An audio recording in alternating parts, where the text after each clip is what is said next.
We've heard a couple of themes recur tonight.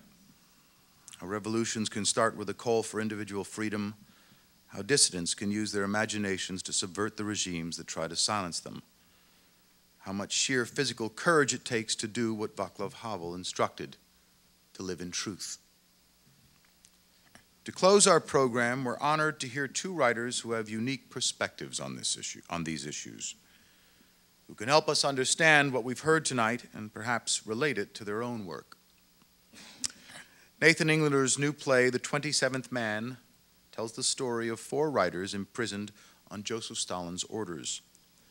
Their crime is writing in Yiddish, something that makes them, as one of them puts it, enemies of the state. As they try to make sense of their predicament in their narrow cell, Englander shows us how dangerous writing can be, and also how powerful and how necessary. In addition to this, his first play, Englander is also the author of the story Collections for the Relief of Unbearable Urges, and the just published What We Talk About When We Talk About Anne Frank. He's also written a novel, The Ministry of Special Cases, and a new translation of the Haggadah. He's a member of the Penn Board of Trustees and joined us for a public forum last year on the legacy of Anne Frank. He'll be joined on stage by a man who knows better than just about anybody alive what it means to write things that powerful people don't want you to read. Salman Rushdie. Rushdie's story is one of the great struggles for free expression in our time. In 1989, the Ayatollah Khomeini deemed his novel The Satanic Verses blasphemous and called for his death. Rushdie went underground, always living in hiding, but continuing to write, including novels such as The Moor's Last Sigh and The Ground Beneath Her Feet. His ordeal of struggling to write and to live with a death sentence on his head is the subject of his most recent book, Joseph Anton, A Memoir. Rushdie has served as president of Penn American Center and was also the founder and chair of the Penn World Voices Festival, a yearly event where leading writers and artists from around the globe come together to explore the kinds of questions we've been asking tonight. Please join me in welcoming these writers to the stage.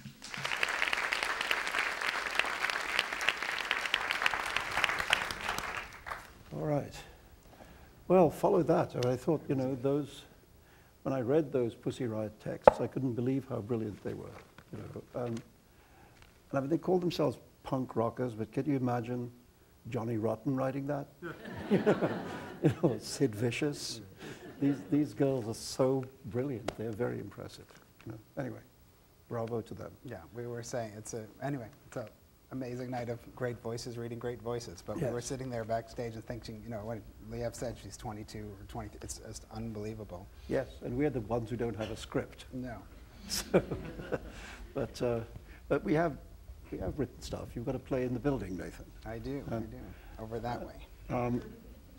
Can I start off? Can I ask you a question about it? Because the incident that it's based on is a real incident, right? So is it the Night of the Murdered Poets? It's called when Stalin executed these Yiddish writers. But in reality, there weren't 27. Well, there were fewer. So, you want to just talk about the fictionalizing of it and why it became 27? I can do that. Yeah.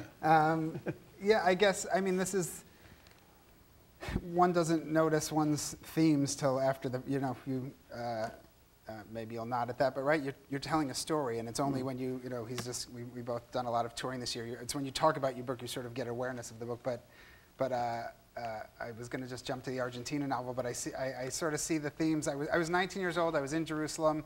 The Berlin Wall was about to come down. We didn't know that yet, but there was something called Soviet Union and communism. We had a big giant enemy. As we do now, we shift enemies. But this teacher, we're doing class about the Austro-Hungarian Empire, and she just, you know, as an aside, she happened to be a great, as was her husband, you know, Russian studies expert, and mentioned, just as an aside, as a nothing, that these anti-fascists, and yes, not 27, had been murdered by Stalin in 1952, and that was that, and nothing was known. I mean, the wall was still up. There was still an Iron Curtain. And I was 19 years old, and it just, I just couldn't shake it. It became a thought that stayed with me, which is sort of why we're sitting here. But just this idea of, we talk about, there's all these great, stories of, we love our war story. You know what I'm saying? Hitler was defeated and communism defeated and Stalinism. But the idea is, yes, in the global defeat. But to me, I got obsessed with the idea of how history gets made, how truth gets made. There are different kinds of success. That these people were murdered, these writers were murdered. They're fucking forgotten. They're gone. You know what I'm saying? Like he silenced these writers, and they are silenced. I can, now I know a few of the names, but it's literally that you can, end lives that way and end voices. And I thought, at 19, they've been murdered with the greatest story of their lives to tell someone. A real writer should give them a story, and I waited for years for a writer to give them a story. And when no real writer did, I sat down and attempted it, but it's that notion why I said I wanted to mention the novel. It's like these things I see, it's become an obsession with me that governments make true, you know what I'm saying? If I say if I was late tonight to get here and I was, whatever on Twitter, and I say, oh, the A train was late. That's a lie. You know what I'm saying? But the idea of trying to change history, there's something far more nefarious that governments do, which is trying to change like the order of the world. And why I keep saying I want to mention the Argentina novel is I didn't think 5 years after that book came out where I wrote about the dirty war, where I think about this, where a government declared war on its own citizens and killed, we still don't know, 15 to 30,000 people is this number decades later. Can you imagine if the Holocaust, we said it's either 3 or 6 million Jews, give or take, like so, and the way they murdered people was throwing them out of airplanes was one of the ways they would torture people, and while they were alive, they would throw these people, into the river, into the Rio de la Plata, throw them to their deaths. And my most asked question for 5 years is, you made that up. They didn't really throw people out of airplanes. And to me, like that idea that you can have such success with pure evil is really, terrifying to me. And I mean, it makes me jump right to your book and my main question to you, and I jump to it. We don't have much, but I brought this to test him. My favorite genre I always call is memoirs written by friends, because then you get to ask, I get to know Salman socially, but I never say, like, how was your second marriage? But now I get to, but then I get all that information here. But the thing, Yes, you do. It's all in there. It's good stuff. But,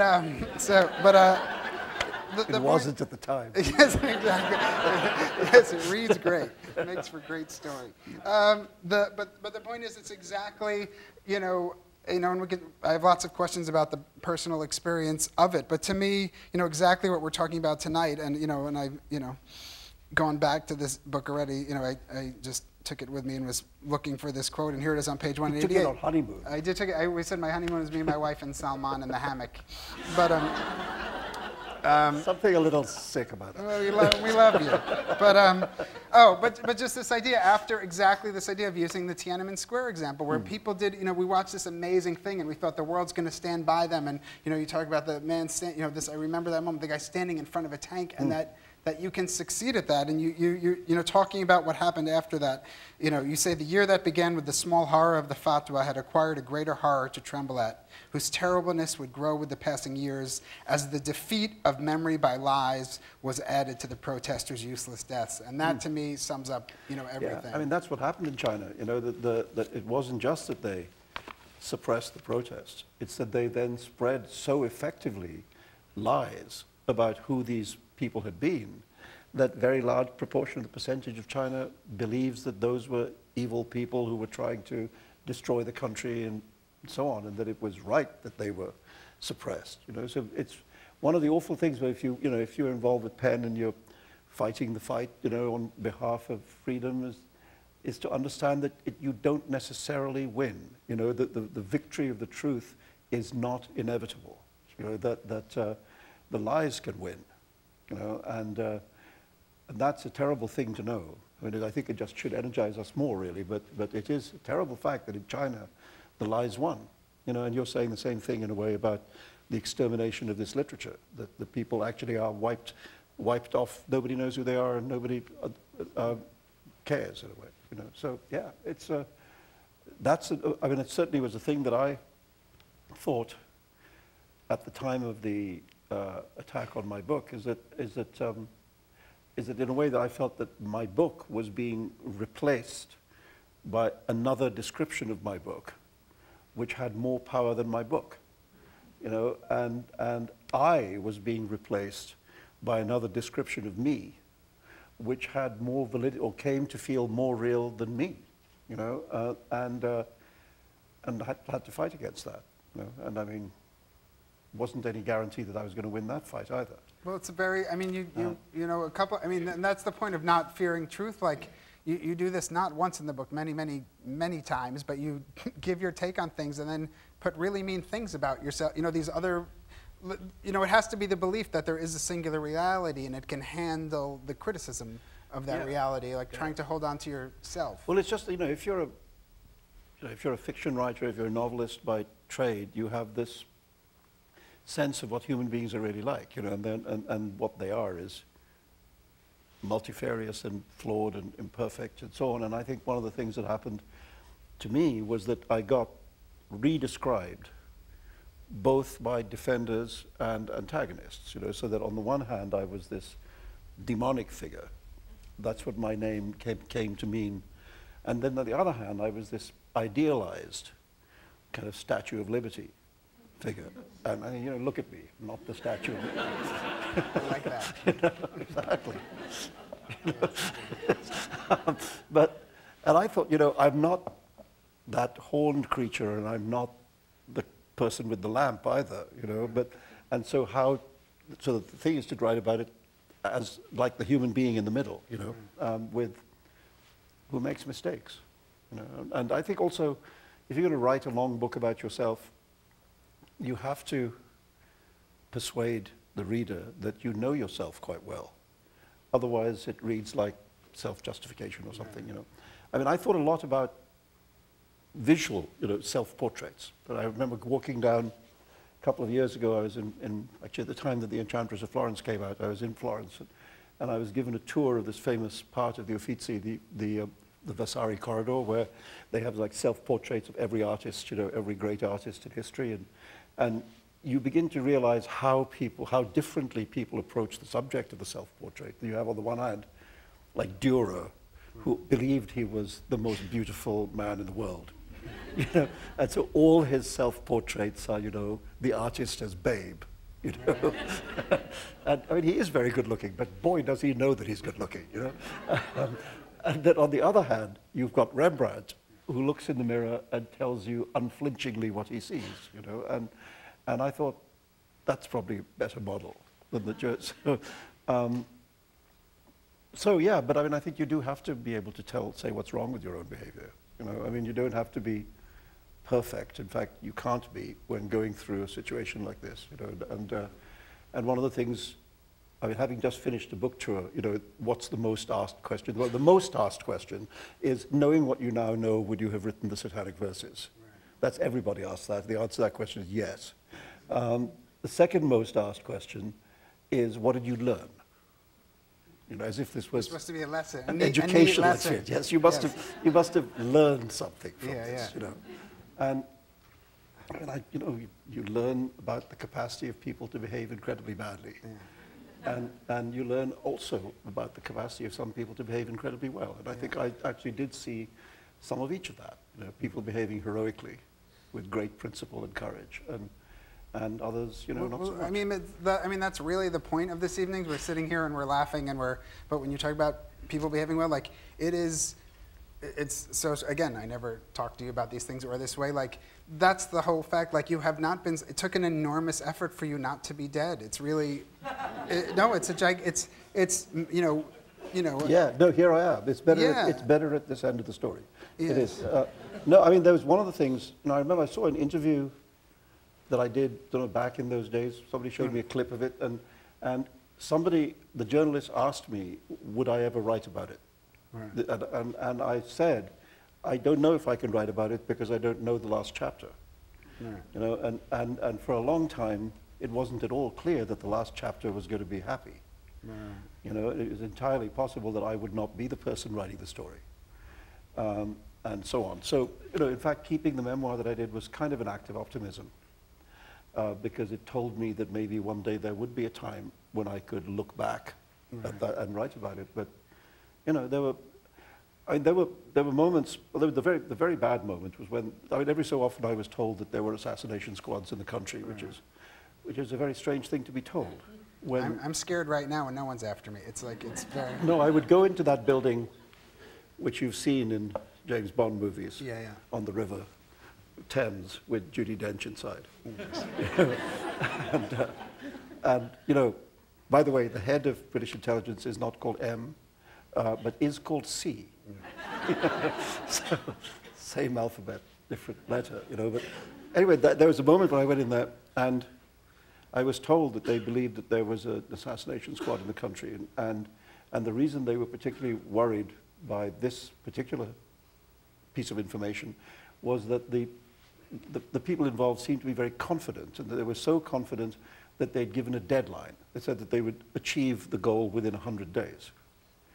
And the people said to me, the intelligence people said to me, well, we don't know why they think that, because as far as we can see, your security has not been penetrated and they don't know it, etc. But why are they so confident? You know, so then they, of course, they don't tell you how they know these things. Because you're told the least that you can possibly get. They kept saying source in the book. They'll yes, give up a source. Yeah, and there was one point, this point actually, when I said, look, if you're really telling me that this is happening and it's super dangerous and we have to take extra precautions, you just have to tell me a little more about where you get, you know. And this gentleman leaned forward to me like this, and he said, no.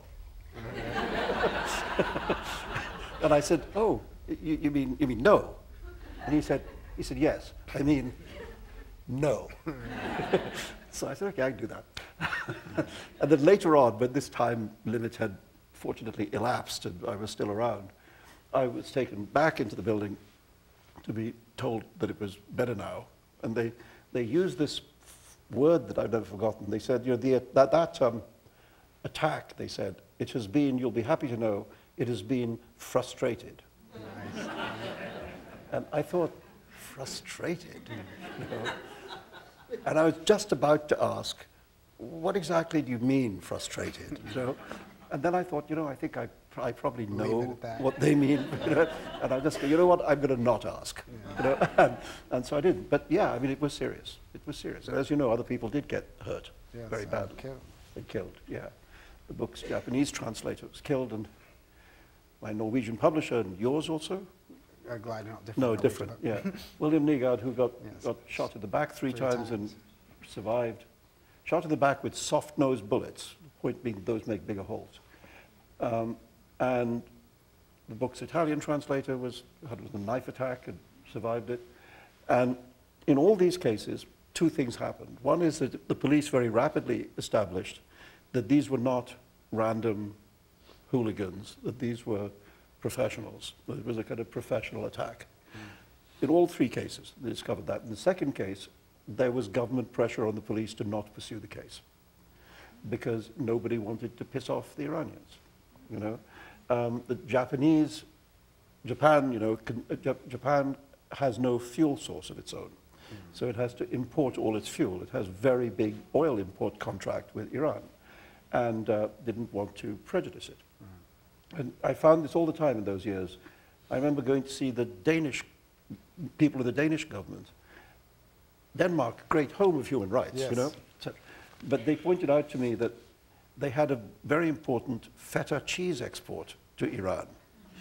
And it would be problematic if that were cancelled. So there was literally, you know, feta cheese, human rights. Human rights, cheese. You can't make a Greek salad with human rights. No, we'll take the cheese. Yes. So, you know, it was a lesson in that kind of the harsh realities of politics as well. I do have one crazy question I want to ask you that I've just, you know, it's funny to think about, as I said, all these things that I would never ask you. But he may have come on my honeymoon this way, but we have had our own honeymoon. We've been to a lot of countries together at this point. We have. But one we thing stay that... in separate hotel rooms. Yes, so he says. My wife is here. But the point, I guess I thought about it. I did this event, and actually my wife's here, my mother's here, but I remember coming back from Italy, and I'd done the event with Robert Saviano, and she saw the stage and all the the policemen surrounding us. She's like, why all the policemen? I was like, I didn't want to worry her. First, I was doing an event with someone who the Camorra was trying to kill and is still trying to kill. But to me, it was a really loaded and gigantic thing, and you know, just something to watch for we were in our hotel, and he's literally been in hiding, truly in hiding, moving from police station. Roberto Saviano, the Book of Gomorrah, it's unbelievable about corruption in Naples, super powerful, but he's literally given up his life. It's ruined his life. But to see you there, to us be having dinner, and us to be the people around the person who's in I just really always wondered, and I never asked you what that was like for you, for us to be in the checked out hotel and surrounded by policemen. Well, I mean, I've become very fond of Roberto Saviano, and I got to know him quite well, and his situation is, I mean, the thing that's strange about his book is that when it first came out, the Camorra in Naples, they liked it. They thought it made them look super cool. Yeah. And they were, initially, they were going and buying copies of it and giving to their friends, And then it gradually became this international bestseller, and then they began to think, maybe not such a good, maybe we don't look so good. And then they thought, what will we do? Oh, we'll kill him. And since then, his life's been ruined. And he's this good-looking so young man and very sweet, gentle, smart guy, and he's, and yet, what is, I think, very courageous about him is that he won't go into exile. No, I mean, it would be easy for him to come live in America somewhere. Yeah. And we were half an hour from Naples. Yeah. I mean, he could just move, but he doesn't want to because he's a journalist and a writer, and that's his subject. And he doesn't want to be divorced from his subject. So he's staying there to be a writer in that situation, and he thinks his solution is just to keep writing, as he says. This is a true thing, which I also know, that while there's attention on him, while the spotlight's on him, he's safe. It's when the spotlight's not on him that they come for you. Right. And the thing about the Camorra is they'll wait.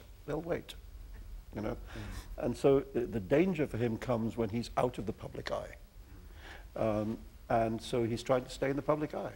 To be a writer and to stay, and he's got he's on a TV show every week and so on. He's doing that as a survival technique, hiding in plain sight. So yeah, it's tough when people want to kill you. It's better if they don't. If you could possibly avoid it, being sentenced to death by the fanatical, tyrannical, spiritual leader of a, fascist government, then, avoid it. But I think what is great about those Pussy Riot girls is that I thought towards the end of that speech, when they talk about being unafraid, that's extraordinary when you're actually in a Russian jail. Yeah, we were talking about that, but I'm afraid of everything, but we were talking about that backstage. The idea, I just saw that footage of them sitting there in that, they have those prison cages and, innocent until proven guilty, but you're in this cage, and they looked so light in their conviction. Yeah. Yeah, they're smiling and serene. Yeah. Extraordinary. Anyway, it wasn't ever like that for me, thank goodness, because, at least I was not in the hands of my enemy, I was being looked after by people who, actually the police, I got very fond of the police. Who knew that I would end up having so many friends in the British secret police, who are not the most left-wing body of people, but I kind of radicalized several of them. At least one of them got a degree in post-colonial studies while he was while he was looking after me. I was very proud of it. But they knew what they were doing. They knew why they were doing it. And they had a really principled point of view about. And they also were very scathing about their American cousins, because as they said, with great pride, the Special Branch, they said that they've never lost anyone. Nobody that they've protected has ever been. That's an amazing record. It's a 100% record. And they say, the Americans, they can't say that, because they lost one president, they almost lost another. Yeah. So they have a sort of healthy contempt for the American, which is mutual, I think. Yeah, I was going to say. I think it's probably mutual. Only time I've heard that coming from England this way. Yes, it never happens, does it? Never happens. But I told you, can I tell my funny story about the NYPD? You tell that, yeah, and then we'll call Peter up. Yeah. All right. Well, no, the first time I was able to come here after the fatwa, right. I was invited to speak at Columbia. They're having an event celebrating the anniversary of the Bill of Rights or something. And I got here, and the NYPD had gone a little over the top, and they met me at the airport in a 9-vehicle motorcade. And in the middle, there was an armored white stretch limo. Right? And I had this image, the kind of Monty Python image, of a giant hand in the sky going.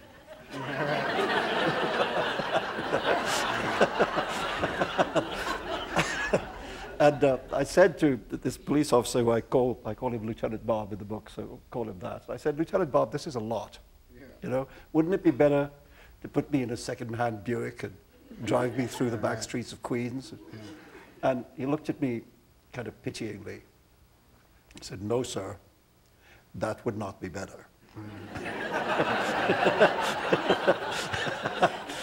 And then I asked him who else he would do something like this for, and he said, sir, it's what we do for Yasser Arafat. And then he said that if it was the president, I asked him what would you do if it was the president, and he said, well, then we'd close down all these streets here, sir, and we'd have snipers on the rooftops, and probably helicopters, sir, and motorbikes. But in your case, we didn't do that because we thought it would look too conspicuous. Then he decided that Elizabeth, my wife, and my younger son's mother, that she was a potential security risk, and because if she were to travel in the same vehicle as me, you know, that could be dangerous for me, because she could have a fork in her pocketbook, sir, and assault you, and I'd lose my job. And I kept saying to him, I said, you know, Lieutenant Bob, Elizabeth's cool, you know, Elizabeth's with me. And he leaned towards me and he said, if I wanted to kill you, sir, she's exactly who I'd said.